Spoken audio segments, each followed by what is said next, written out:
Meus amores, bem-vindos. É com muito, muito amor que eu trago aqui de volta ao canal Cris Lisboa, escritora, fundadora da Go Writers. Já foi diretora de redação da Vice, da Simples, da Noise. Fez 2 TEDs incríveis sobre escrita que vocês têm que assistir. Tem livros publicados no Brasil, em Portugal. E hoje a Cris veio conversar com a gente sobre qual é a história que a gente conta das nossas vidas. Então, se você está aqui mais um ano vivendo o mesmo personagem, amargurado, a vítima, a amiga legal, a abandonada, a eterna angustiada, talvez você não precise esperar um próximo capítulo. Você possa só aprender a contar a história que você já tem de um outro jeito. Cris, muito obrigada por estar aqui comigo. Estou muito feliz. Acho, assim, o teu projeto uma delicadeza. E preciso comentar uma coisa que é muito, muito, muito querido. Tu começar dizendo, é com muito amor que eu te recebo, porque é exatamente assim que tu recebe as pessoas. Ai, fico emocionada. É isso, é amor compartilhado. Eu acho que, né, para mim isso, a gente está aqui, é um ato de amor, você se disponibilizar a trocar, quem está assistindo aqui a gente fica esperando grandes amores para viver uma história de amor. Poxa, a nossa história já é uma história de amor. Por que que eu narro Uhum. ela como se fosse um suspense, um terror, um grande drama, né? Tô esperando alguém me tirar, talvez eu possa me colocar em outra prateleira, né? Sim, talvez a gente entender também quem nós somos, né? Quando a gente se apaixona. Esses dias assisti um filme e a personagem falou uma coisa que eu vou lembrar sempre. Ela disse: eu não preciso que ninguém me faça feliz, eu vim feliz de casa. Eu achei isso totalmente maravilhoso, porque é isso, a gente precisa chegar numa relação já feliz, já feliz de casa, já bem. Não estou falando que isso é uma coisa fácil ou que é uma coisa que existe uma fórmula. Estou dizendo que buscar isso já é um caminho, já é massa. A gente ir feliz de casa. Então, essa outra pessoa está aqui só para a gente ser bem feliz. Essa outra pessoa não está aqui para que eu possa contar a minha história. Tem um ditado africano que diz: se o leão não contar a sua história, o caçador o fará. Que Então a gente incrível! precisa, não é lindo? Então a gente precisa, é, é, quem dá a voz da nossa narrativa, quem comanda a nossa narrativa somos nós. A outra pessoa está ali para compor a tua narrativa, não exatamente para sempre, ou para sempre, que seja ótimo, mas para compor um pedaço da tua narrativa. Sabe que há muitos anos atrás, eu tenho um casal de amigos, e aí a gente estava conversando, eu tinha tomado um pé na bunda horrível. E aí eles estão juntos há muitos anos, assim, desde a adolescência. E ele me ensinou uma coisa linda. Ele disse: é porque eu acho que as pessoas conjugam o verbo errado. As pessoas conjugam amar. E amar é muito fácil. Ele falou: Cris, eu te amo, a gente não convive. Eu amo a minha cachorra, eu amo essa casa, eu amo um monte de coisa. Aí ele disse: as pessoas precisam conjugar o querer. Eu amo essa pessoa, mas eu quero me apaixonar por ela de novo. Eu quero estar aqui, eu quero estar nessa relação, eu quero contar essa história, eu quero modificar esse ponto de partida, viver, assim, escrever até segue uma estrutura linear. Viver não. No viver, a gente começa em muitos pontos diferentes, no ponto que a gente quiser. Hoje pode ser um novo ponto de partida e tu vai escolher da onde tu vai. E eu acho que isso nos é muito libertador. E eu acho que a gente poderia exercitar essa maior amplitude de escolha também se olhando de formas diferentes, né? Tem um TED, Uhum. até estava falando para a Cris antes da gente começar a gravar, que eu adoro, que é um TED da Shimananda, que chama O Perigo de uma História Única. E ela vai contando qual era a história que ela contava dela mesma. E eu sempre me pergunto isso, né? Como é que a gente se apresenta? E principalmente os solteiros que estão aí todo dia dá um match novo no aplicativo, aí você tem que puxar o mesmo papo. Como a gente se apresenta para as pessoas? Por onde a gente começa, né? Pela profissão, pela idade. Eu já começo contando, perdi minha mãe com 5 anos. É claro, eu perdi minha mãe com 5 anos, mas precisa ser a primeira coisa que eu vou contar? Ou eu vou contar isso depois de 2 meses? É, E aí eu sinto que é isso, a gente espera o próximo passo para a história mudar. E tanto aqui com você que é especialista em escrita, em narrativa, eu queria pensar assim, como é que a gente pode parar agora e falar assim, de tudo que eu vivi, do quando eu nasci para agora, como eu posso, através de uma escrita criativa, criar novas histórias para nós mesmos? Para eu ver tudo que eu já vivi de outra forma e para eu até fazer esse exercício de, então vou contar minha vida de muitos jeitos para a próxima pessoa que eu Uhum. conhecer. Primeiro, sabendo quem tu é. E parece meio besta dizer isso, mas assim, se tu não falar a tua profissão, o que que tu vai falar? Tu já parou para pensar no que tu é apaixonada? O que que te deixa feliz? O que que faz com que teu olho brilhe? Tu já parou para pensar? E às vezes a gente ter esse descolamento, assim, Por exemplo, eu sou do interior do Rio Grande do Sul, que é fronteira com a Argentina já. Então eu já tenho um sotaque meio forte. Quando eu trabalhava em redação, o meu apelido era Darth Vader de Botinha, porque eu sou muito sim, não, vamos, não sei, é muito, muito no assertivo. Não é aquela coisa do franco demais, que eu acho gente mal educada, a gente que fica dizendo que é franca demais. Não dá, não, né? É uma falta de educação.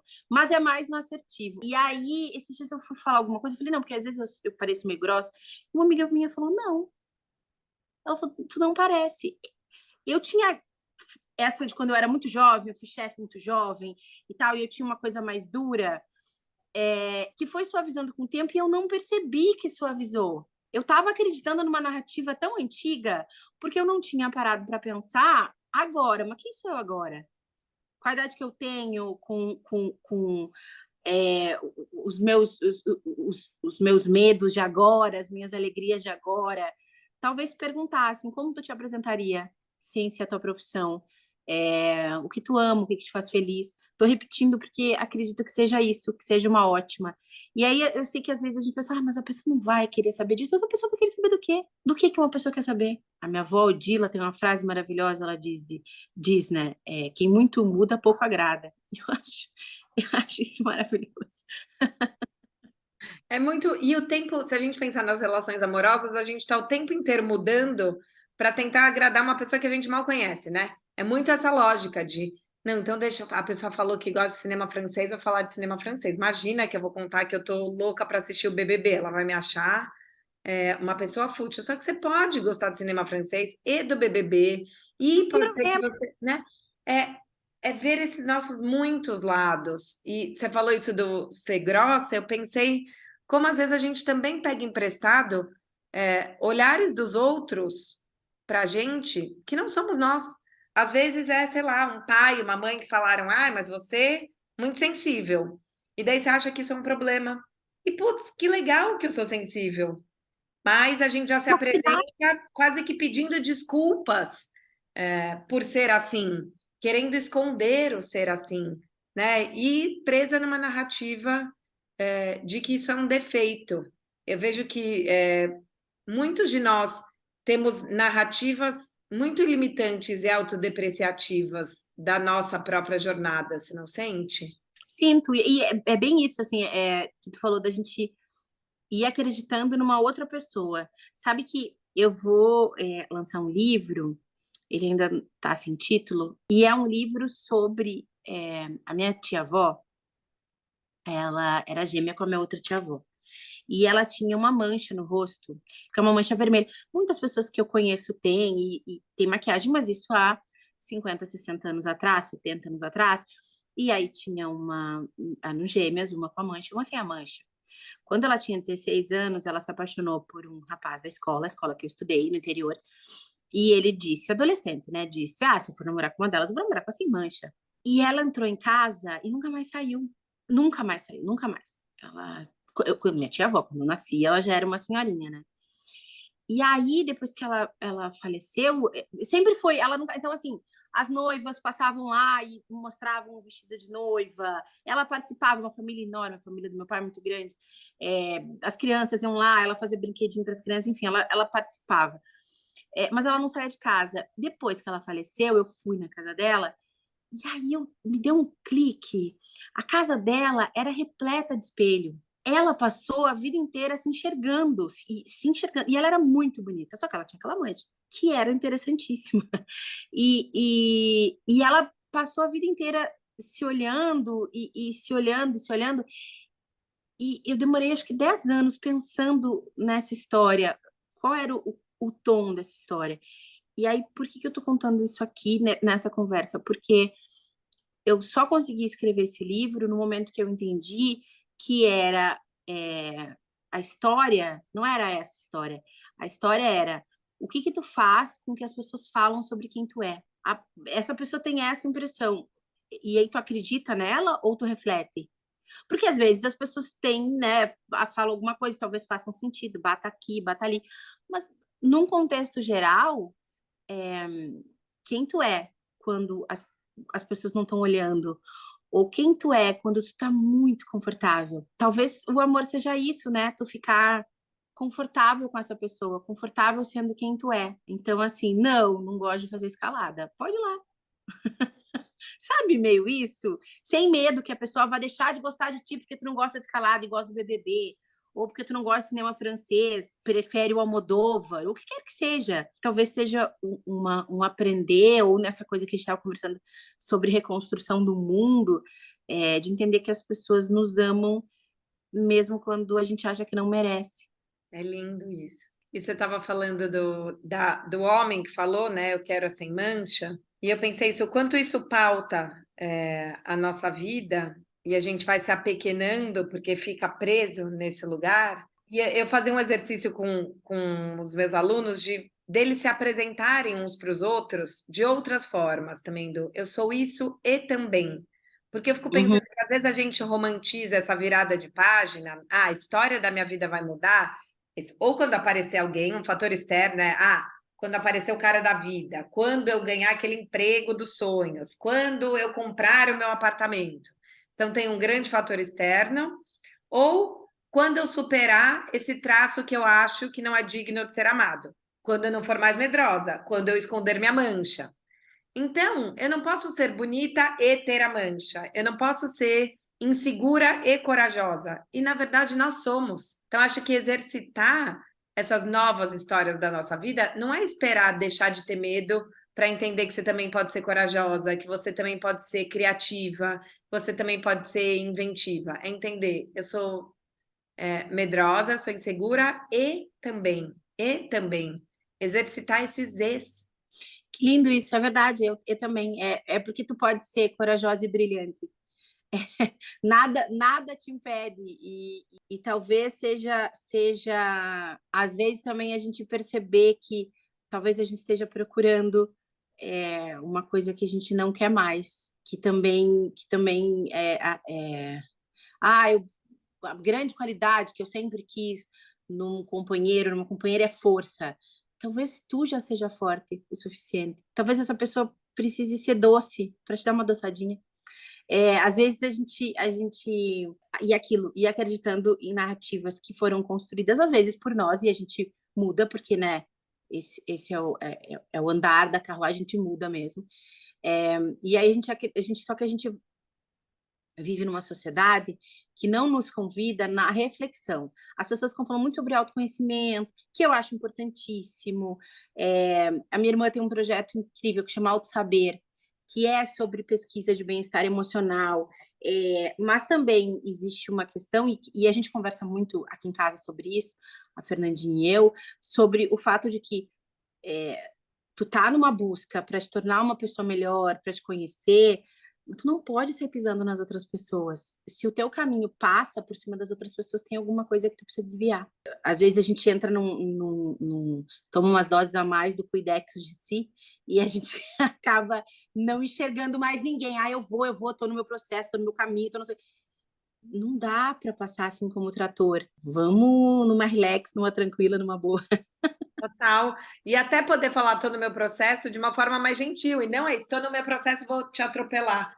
Porque te ouvindo, Não, eu pensei quantas vezes mulher passa pano para homem assim, não, mas é porque ele está no processo, não, é porque a separação. isso é uma coisa que a minha irmã me ensinou, que o fato de uma pessoa estar sofrendo não dá a ela o direito de pisar em ti. E isso precisa, para nós, isso é um processo nosso, então, tu está sofrendo, tu não pode pisar em ninguém porque tu está sofrendo, porque estar sofrendo não é salvo-conduto. A outra pessoa, se a gente fica, porque tá no processo dele ou dela, tá, mas tá, acabou de separar, a gente entra numa de dar desculpa e a pessoa tá sendo uma bandida, e não dá, que ótimo, a pessoa tá passando por um processo de descobrimento, de reencontro, que foda, não dá a ela o direito de ser indelicada com teu coração, de ser desrespeitosa com teu sentimento. Não dá. O processo, o nosso, o da outra pessoa é maravilhoso, tem que ser celebrado. E é difícil mesmo. Se conhecer, se escutar, aprender a se respeitar é difícil. Mas a outra pessoa não pode achar que porque ela está passando por isso, porque é doloroso, porque é difícil, ela pode fazer o que ela quiser. E Cris, como é que a gente pode, você falou isso das narrativas da nossa vida, como é que a gente pode exercitar, igual a gente está conversando sobre escritas criativas, como a gente exercita escritas da narrativa das nossas vidas, de quem a gente é, quem a gente foi, o que a gente quer? Porque eu penso até, eu estava aqui pirando, outro dia eu ouvi um episódio do Estamos Bem, que é o podcast da Bárbara dos Anjos e do Thiago, que eu amo os dois, e eles estavam falando sobre biografia, né? E daí alguém falou, putz, você escreveria uma biografia ou não, né? Daí fica uma coisa, não, mas a minha vida não é digna de biografia. E quando eu penso olhar e narrar a nossa vida, qual é a narrativa que eu conto? É isso, eu sou a menina que perdeu a mãe, eu sou a mulher que não casou, ou eu posso narrar essa história de outros jeitos, do mesmo jeito que a gente falou do escrever todo dia. Entendi, Será que a gente entendi. deveria ter um exercício mesmo de qual é a narrativa que eu faço da minha vida e como eu posso exercitar isso para eu ter outros olhares, acender outras luzes na história que eu já vivi e também me apresentar de outros jeitos? Contando a tua história, da mesma maneira que quando a gente falou ali na escrita, assim, é essa decisão. Conta, como é que eu conto a minha história? Sabe que há um tempo atrás eu falei uma coisa na terapia que eu nunca tinha verbalizado. Eu disse, que eu sei ser muito feliz no amor, eu já fui muito feliz. E eu tava ali chorando, porque eu tinha, não sei o quê, um relacionamento muito ruim. E quando eu verbalizei isso, foi tão transformador, porque eu estava narrando e lembrando de coisas que que eu já tinha vivido, e aí percebi que eu estava triste porque aquele relacionamento não era nem perto do relacionamento feliz que eu já tinha vivido. Ou seja, eu estava sendo maltratada. E é louco isso, né? Não, eu só tô triste agora porque eu sei ser muito feliz. Então, se contando essa história, lembrando em que momento eu fui muito feliz, em que momento eu fiquei muito triste, o que me faz bem, o que me aquece o coração, numa relação, o que me deixa segura. Saber disso, sabe? Isso aqui me deixa segura. O silêncio me machuca, o sumiço me machuca, o cuidado com coisas minúsculas faz com que eu me sinta amada. Uma coisa bem besta, por exemplo, hoje, uma amiga minha que eu amo, a Rê Simões, ela de manhã cedo me mandou uma mensagem: Cris, bom dia, eu sei que hoje começa o BBB e que tu vai amar. E ela detesta o Big Brother. E eu amo, porque eu cobri a TV para a Rolling Stones, então, assim, há muitos anos. E eu achei. Aí eu comentei isso com a Fernandinha no Café da Manhã. Eu falei que é de uma delicadeza, uma amiga tua, lembrar de uma coisa. Ela nem gosta, mas ela lembrou que eu gosto. Ela viu em algum lugar, começa hoje e mandou uma mensagem. Então, talvez seja essa compreensão, assim, saber o que eu gosto, o que me faz feliz, o que me faz infeliz, como eu me sinto segura, como eu me sinto amada, como eu amo, como que o meu corpo se comporta quando eu estou feliz. Ter esses olhares para nós. Óbvio que as coisas mudam, né? Não é uma coisa estática, mas mas lá na profundidade, assim, a gente até pode lembrar do Cazuza, o amor na prática, é sempre ao contrário. Mas lá na profundidade, o que nos faz feliz é o que nos faz feliz. Como é Fez que sentido ou fui muito fez? maluca? Não, fez muito sentido. Fez muito. E aí eu queria te perguntar como é que a gente pode tornar a nossa história numa história de amor? Escrevendo, fazendo isso. quem eu sou, como eu me sinto amada, todas as vezes em que eu já me senti feliz, todas as vezes em que eu já me senti cuidada, todas as vezes em que eu me senti respeitada dentro de uma relação. Sabe aquela música que é dos tribalistas? Eu não quero ganhar, não quero perder, eu quero chegar junto, um a um com você. E aí acho que é uma boa métrica assim de relacionamento. Não tô na tua frente, não tô atrás. Vamos chegar junto, é um duo, né? É um a um com você. Mas primeiro, aquela coisa que falei agora há pouco, a gente vem feliz de casa. Então, como eu tô feliz aqui, como eu sou feliz aqui, como eu me faço feliz. Que ótimo que essa pessoa tá aqui, porque a gente vai compartilhar isso. É ritualizar esse amor, né? É, Eu sou muito dos rituais e das celebrações, e eu acho que é importante porque você traz uma nova camada de significado para as coisas. E uhum, às vezes a gente ritualiza, né, os grandes momentos, então isso, é o aniversário, é o casamento, é o jantar com o cara. E se eu ritualizar o meu passar o café? Eu tenho feito isso. Eu ponho uma música, eu passo meu café com calma. Isso é um gesto de amor. E registrar também, escrever. Tem um TED que eu adoro também, que é de um coach de futebol americano, que ele percebeu que os times iam muito melhor quando você mostrava as jogadas que eles acertaram do que você mostrar os erros. E que a maioria dos treinadores treina mostrando o erro. E, na verdade, o que você deveria fazer era mostrar, olha, vocês sabem fazer. Então, registrar esse amor que já vem de casa é um jeito de ver que ele já está presente na nossa história, né? que ele já existe. E também quando a gente tem quando a gente tem a nossa narrativa nas mãos, a gente tem as nossas palavras, as palavras da nossa narrativa, a gente não cobra que a outra pessoa conte a nossa história para nós. Então, eu não preciso de ti para tomar um café da manhã especial, mas eu quero que a gente tome esse café, mas eu não preciso. Então, esse café, se tô eu aqui, eu consigo fazer esse café, e ele vai ser legal, e ele vai ser lindo, e ele vai ser maravilhoso. É, tem uma coisa que eu faço no meu Instagram, que é a coleção de domingos. Eu amo domingo, é o dia que eu mais adoro. E aí eu convido todo mundo para colecionar domingos. Então, assim, e sempre registro isso. Bota uma Gal Costa, faz um café, faz uma mimosa, faz alguma coisa, não faz nada, tem picolé de uva. Mas, assim, coisas que parecem bem pequenas e que, às vezes, talvez a gente só dá valor quando a gente está com outra pessoa. E aí a gente quer que essa pessoa também dê valor, e aí vira um peso para outra pessoa. Tu querer que a pessoa ritualize por ti, conte a tua história por ti, te faça feliz. Se tu inverter isso, eu já tô bem, eu já tô feliz, eu tô fazendo as minhas coisas. Nossa, que ótimo que tem outra pessoa. E que ótimo que é tu, né? Que ótimo que é essa pessoa específica. Eu queria que fosse essa pessoa, que bom, que feliz. Você falou do colecionar domingos, e eu também vi você falando sobre práticas de curadorias de delicadezas. Eu achei isso lindo, né? Eu acho que essa mesma direção vamos ser curadores de delicadezas do nosso cotidiano e entender, né? Na primeira entrevista, se vocês não viram, assistam a primeira entrevista da Cris aqui sobre a escrita para a gente elaborar nossas emoções, de que o processo, né? A palavra vai se encontrando em processo. Talvez a nossa narrativa seja assim também, porque a gente quer se mostrar tanto, né?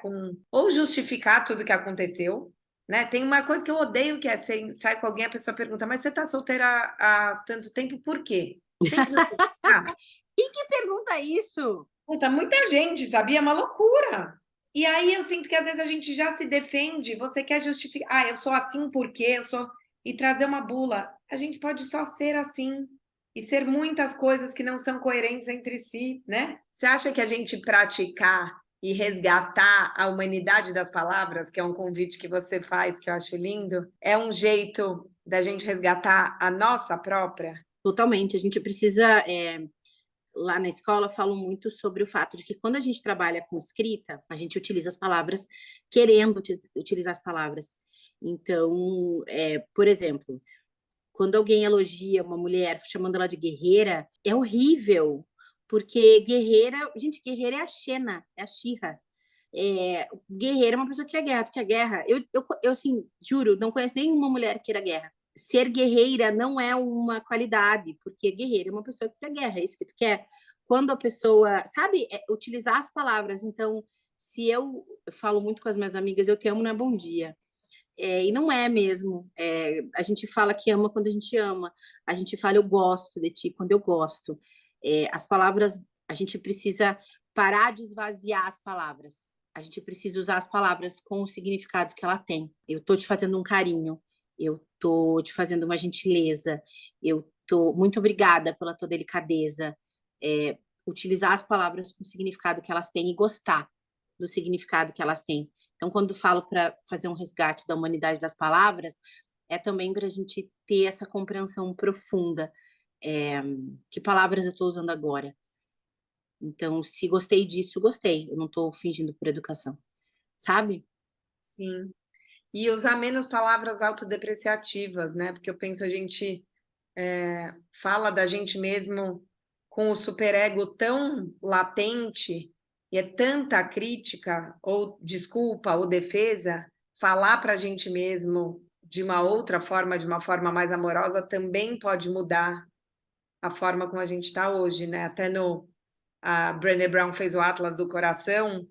Eu não li o livro, vi a série na HBO e eu acho interessante porque ela fala que a gente nomeia as emoções erradas e que por isso muitas vezes a gente tem ações e vivências equivocadas. Como é que escolher palavras diferentes nas mesmas situações vai fazer com que a nossa história mude? Vai fazer mudar tudo, porque a gente vai começar a dar palavra para o sentimento. Palavra é a voz do sentimento. A gente precisa lembrar sempre disso. Quando eu nomeio o que eu estou sentindo, eu estou refletindo sobre isso e eu estou conversando com a outra pessoa. Então, e isso também vem da questão de quando alguém se mostrar vulnerável, a gente ter um respeito por isso. Essa pessoa se mostrou vulnerável para mim, comigo, e eu vou te respeitar com a minha escuta, com a minha delicadeza, com a minha compaixão. Que é uma coisa que eu me repito muitas vezes, que quando uma pessoa é mal ou comete uma atitude ruim contigo ou faz alguma coisa que tu não faria, é, não existe responsabilidade, na maioria das vezes, não existe responsabilidade tua ali. As pessoas oferecem o que elas têm e a gente precisa oferecer o nosso melhor. Tomara que volte o melhor, sabe? Tipo Leminski, só solte todo o sol, toda a sorte, pode ser que volte, mas não é nossa aquela coisa que às vezes, assim, homens e mulheres sentem isso. Ah, mas foi porque eu falei isso, foi nesse momento que eu falei isso aqui que não era exatamente o que devia ser falado. É, tudo que é feito de uma maneira amorosa, terna, gentil, é bom. Se a outra pessoa reagiu de um outro jeito, a gente sente muito, respira fundo e vai em frente. Que a gente possa escrever as nossas histórias de amor, olhando com mais amor para o que fomos, fazendo essa curadoria de delicadezas, colecionando domingos, segundas, terças, quartas com amor e escolhendo nomear nossas emoções e mostrar nosso melhor. Cris, obrigada por mostrar o seu melhor para mim, por compartilhar com muito amor. Acho que todo mundo que está ouvindo está saindo transformado. Tomara, muito obrigada. E assim, eu desejo muito que a gente tenha histórias, boas histórias de amor para contar. Ontem foi, ontem eu estava dando aula e aí tem um texto que é sobre o casamento de uma amiga e o texto termina falando sobre, termina assim, nunca houve um início feliz tão lindo, porque a gente se acostuma a falar dos finais horríveis e a gente se desacostumou a falar dos inícios maravilhosos. Então, eu desejo que a gente tenha inícios maravilhosos, que mereçam virar história, mereçam virar palavra, mereçam virar carta de amor, é, e que os finais nos ensinem e passem. Lindo! Ai, que lindo! Sou maravilhosinha. Muito obrigada por ter me convidado de todo o coração. Tomara que as pessoas gostem. Vão amar. Obrigada mesmo.